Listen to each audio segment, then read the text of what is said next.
हुतात्मा दिन है जिसकी याद कॉमरेड प्रकाश रेड्डी ने हमको और आप सबको करा के दी।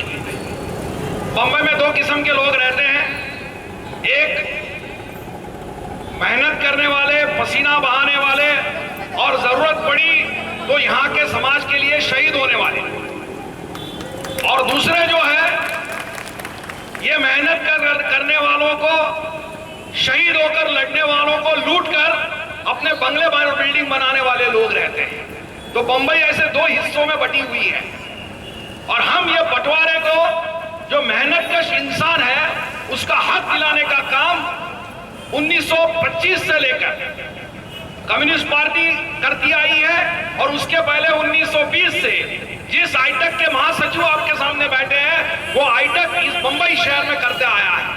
मेहनतकश का आवाज बुलंद करने का काम ये आईटक और लाल झंडा करता है, और यही परंपरा को लेकर शहीद भगत सिंह हॉकर्स यूनियन की स्थापना मेरे दोस्त कॉमरेड कपूर चंद गुप्ता, नारायण घाघरे और उनके साथियों ने की थी।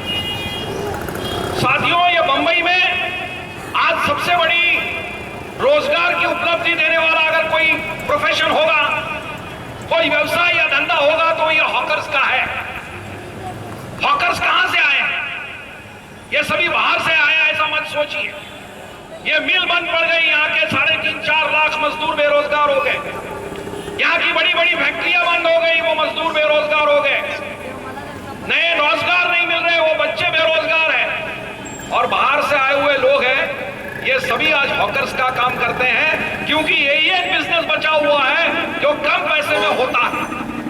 लेकिन अफसोस की बात है ये हॉकर्स को कानूनी मदद करने की गुंजाइश हमारे देश में नहीं हो रही थी, और इसके लिए हाईटेक ने और सभी यूनियनों ने मिलकर बहुत बड़ा संघर्ष किया, जिसके अंदर हमारे साथी कपूर चंद गुप्ता और ऐसे कई नेता थे। मुझे आज ये बताने में खुशी है कि ये लड़ाई के वजह से, ये संघर्ष के वजह से हमारे देश के सुप्रीम कोर्ट ने सभी कॉरपोरेशन को, सभी राज्य सरकारों को यह आदेश दिया है कि हॉकर्स का पुनर्वसन किया जाए, हॉकर्स को कानूनी जगह दी जाए, हॉकर्स यूनियन, हॉकर्स की जगह दी जाए। लेकिन साथियों, ताली तो आपने मार ली, कानून तो हो गया, लेकिन गरीबों के लिए कानून कागज पे रहता है, वो अमल में नहीं आता। या हमारा और आपका तजुर्बा है, हमारा आपका अनुभव है, और वही ये बंबई में होने जा रहा है। Tata institute of social science, ये जो संस्था है, उसने सर्वे किया था जिसके अखिलेश गौड़ और कपूर चंद ने उनको काफी मदद की थी। इस संस्था ने यहाँ पर कम से कम 2 लाख से ज्यादा हॉकर इस बंबई शहर में है, ये अपना रिपोर्ट गवर्नमेंट को दिया है। और हमारी कॉर्पोरेशन क्या कहती है? हमारे साथ सिर्फ 18,000 हॉकर्स है, लाइसेंस हॉकर। कपूर चंद जी ने मोर्चा निकालकर लाइसेंस मांगने के लिए एप्लीकेशन किया है। 750, मेरे हिसाब से 738 हॉकर्स का नाम भी उन्होंने दिया, किसी को लाइसेंस अब तक नहीं मिला। लाइसेंस क्यों नहीं मिलता है? कोई कानूनी अड़चन है?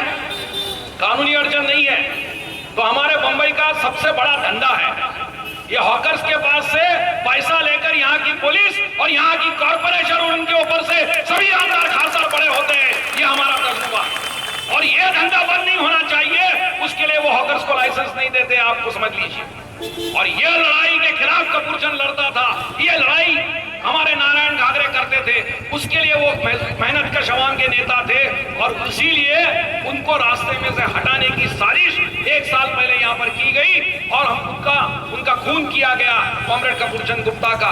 ये इतिहास आपको समझना चाहिए। तो साथियों, हम ये कहना चाहते हैं कि बंबई में 2 हाथों से काम करने वाले मेहनत का शवाम को तो यहाँ से हकाल दिया गया, कारखाने बंद कर। वो जमीन बड़े बड़े टावरों से आ गई, वो मजदूर आज लड़ रहे हैं, हमको घर मिलना चाहिए। आज ही फैसला आया है, बॉम्बे डाइंग के हमारे मजदूरों को वडाला में जमीन मिलने वाली और घर मिलने वाले हैं। लेकिन 3.5 लाख मजदूर चले गए और घर मिलने वाले हैं 16,000 मजदूरों को। वो भी लॉटरी लगेगी, लॉटरी में किसका नंबर लगेगा मालूम नहीं। लड़ते बैठो आप आपस में, हम तो बटावर मान के पैसा कमाएंगे, ये यहाँ का धंधा है और यही रोल सरकार चलाते हैं। ये फैक्ट अब सवाल आएगा इस शहर के हॉकर का क्या किया जाए, यहाँ के फेरी वालों का क्या किया जाए। क्या उनको जगह मिलेगी? क्या उनको लाइसेंस मिलेगा? क्या उनसे हफ्ता लेना बंद होगा? क्या उनको बैंक से लोन मिलेगा? क्या अपनी जगह उनको मिलेगी? ये सवाल है। और ये सवाल का जवाब कोई पार्टी आपको देने वाली नहीं है, कोई लीडर आपको देने वाला नहीं है। इस सवाल का जवाब बंबई के हॉकर इकट्ठा होकर लड़ेंगे कि नहीं, इसके ऊपर निर्भर होता है। और इसीलिए हम चाहते हैं कि सब लोग इकट्ठा आ जाए।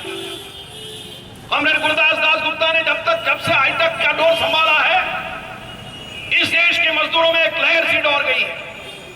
उन्होंने बड़ी हालात को समझते हुए सभी मजदूरों यूनियन को कहा कि चलिए इकट्ठा आएंगे और सरकार की मेहनत का शमान के खिलाफ जो नीति चल रही है, इस देश को बेचने की जो अर्थनीति चल रही है, उसके खिलाफ हम संघर्ष करेंगे।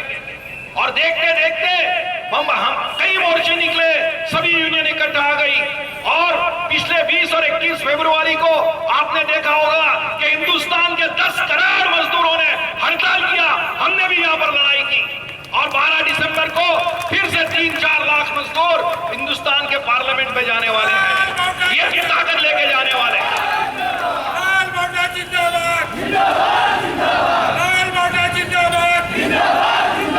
क्या मांग करते हैं ये मेहनत कश लोग इकट्ठा आकर? किसी का बंगला नहीं मांगते हैं, किसी की खेती नहीं मांगते हैं, किसी के बैंक में डल्ला मारना नहीं चाहते हैं। वो सिर्फ हक मांगते हैं। वो क्या मांगते हैं? हम इंसान हैं, हमको इंसान के जैसे रहने के लिए जो चाहिए वो हमको दो, हमको काम दो। क्या गलत मांगते हैं?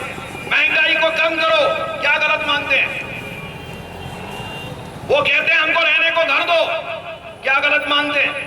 वो कहते हैं हम अगर मेहनत करते हैं 60 साल 70 साल मेहनत करने के बाद भी हमको पेंशन नहीं मिलता, हम अगर बीमार होते हैं तो हमको दवाखाने के लिए कोई सुविधा नहीं मिलती, जिसको हम सोशल सिक्योरिटी कहते हैं, कि हमको पेंशन मिलना चाहिए, हमारे बच्चों को पढ़ाई के लिए शिक्षा के लिए स्कूल मिलने चाहिए। हमको इंसान बनने के लिए और अच्छे इंसान बनने के लिए जो कुछ करना चाहिए वो देना इस सरकार का काम है। और वो सरकार काम नहीं करती है, उसके लिए हम लड़ते हैं। लेकिन आज सरकार बनाने वाले लोग आप टीवी पे देखते हैं किस तरह से भाषण करते हैं। उनके सवाल देखेंगे आप तो कहीं धर्म की, कहीं जाति की, कहीं एक दूसरे के ऊपर चिकट उठाने की, यही बातें करते हैं। टीवी के पेपर और टीवी उनके खिलाफ उनकी बातें कई बार अपने पास लेके आता है, लेकिन यह नहीं लेके आता कि भाई दाम कितने बढ़ गए हैं, बेरोजगारी क्यों बढ़ गई है, अगर कोई बीमार होता है तो घर क्यों बेचना पड़ता है, खेती क्यों बेचनी पड़ती है, और पैसे नहीं तो खुदकुशी क्यों करनी पड़ती है। इस देश का किसान 4 लाख किसान खुदकुशी क्यों करके बैठता है। ये सवालों का कोई जवाब ये हमारे राहुल गांधी और नरेंद्र मोदी देते नहीं है, और ये हमारे देश के पंतप्रधान समझे जाते हैं। तो हमारे देश में कितनी गड़बड़ हो रही है आपको समझना चाहिए। और इनको मैं ये कहूंगा थोड़ी ज्यादती होंगी, लेकिन हमारे कई आबा मालकर जी को मालूम है कि हमारे महाराष्ट्र में कई ऐसे संपादक हो गए जो ऐसा लिखते थे कि क्या इनकी अकल ठिकाने पे है क्या, ऐसा लेख लिखते थे। तो आज 12 दिसंबर को हम मजदूर यही स्लोगन लेके जाते हैं कि क्या सरकार की अकल ठिकाने पे है क्या, अगर नहीं है तो ठिकाने पे लाने के लिए हम रास्ते पे उतर आए हैं, ये बताने के लिए हम वहां पर जाने वाले हैं। कुछ हमारी महिलाएं यहाँ पर बैठी हुई है, घर काम करती है, उनको तो मजदूर समझने के लिए सरकार तैयार नहीं थी। लेकिन 2006 साल से आज तक ने लड़ाई छेड़ी, कई हजार मजदूरों हमारे महिला बहनों को रास्ते पे लाए और सरकार को मजबूर किया कि इनको मजदूर समझे, इनके लिए बोर्ड करने में मजबूर किया।